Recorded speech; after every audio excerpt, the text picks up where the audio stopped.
when I started with the company, Sandy, our executive director, was already doing person-centered planning way before 245D came into effect.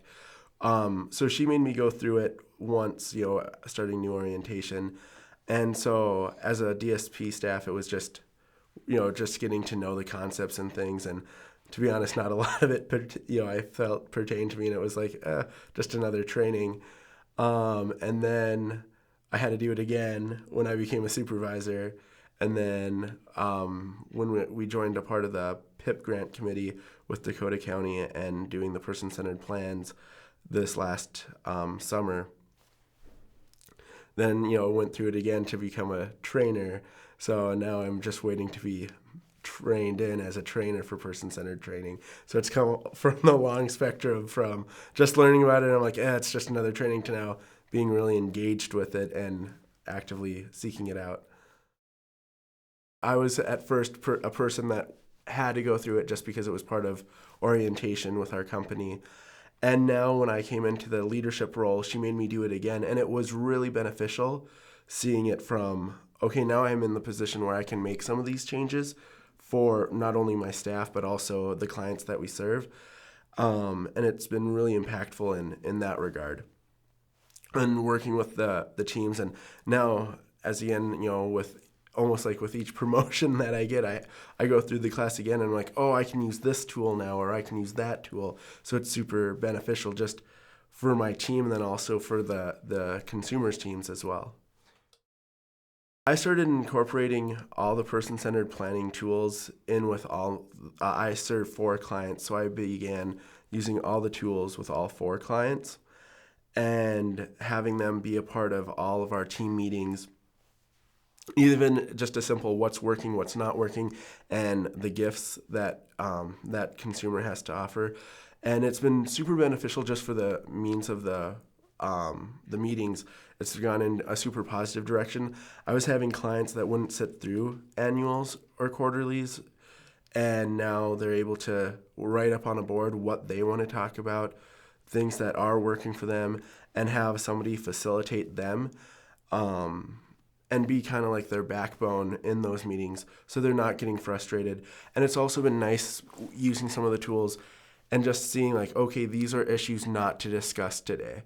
Like, yep, there are issues that need to be discussed, just, they don't want to be here for that discussion, or, they just want it to be discussed on a different day, which even just those simple tools just has helped progress our meetings in a more positive way.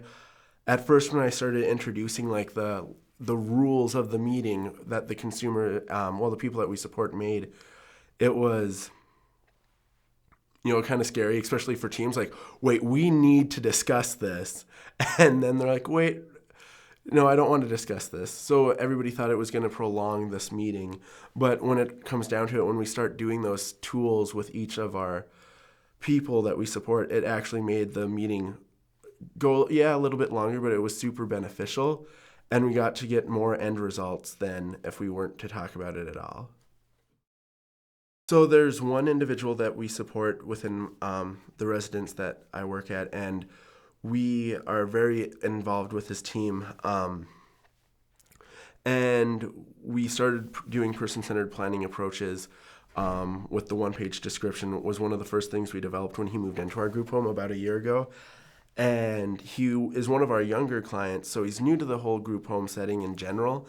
Before it was foster home to foster home to foster home, and this is one of his first residential settings.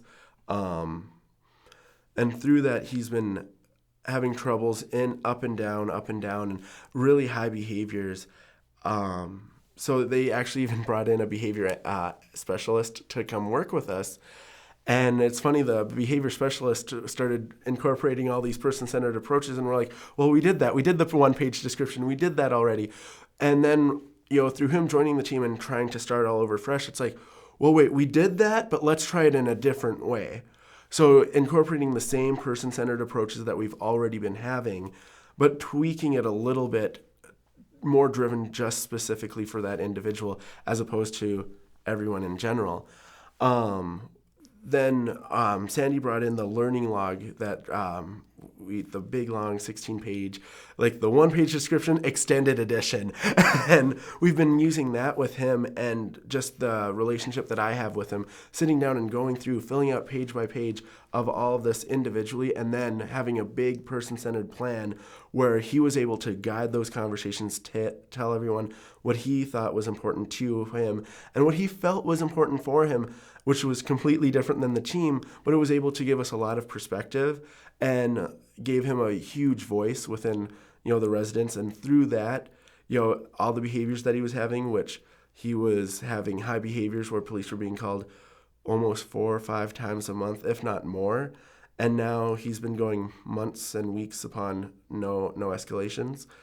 So just the fact that him feeling heard and him seeing that the staff are actually using the plan that he and I developed together is super beneficial as well.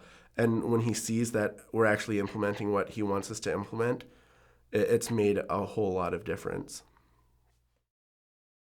Basically, what I was looking forward to get maybe from the learning community is a video that we could send out to guardians, parents, people that are new to teams that aren't familiar with what person-centered training or person-centered planning is. A video to just show, hey, we're going to do a graphic design. What does that mean? Or, hey, we're going to do a 4+1. Just touching on all of those different elements, but in a brief promotional video that can be sent out like, hey, this is what we're thinking of doing at the next annual. Look it over, see if this is something that you think might be beneficial. So they have before we introduce them to it at that annual world, they'll have lots of questions. They'll be able to see, oh, this is how it kind of works. And what they might be seeing, come that next annual. The knowledge of what is important to someone really is the most powerful tool that we can have. So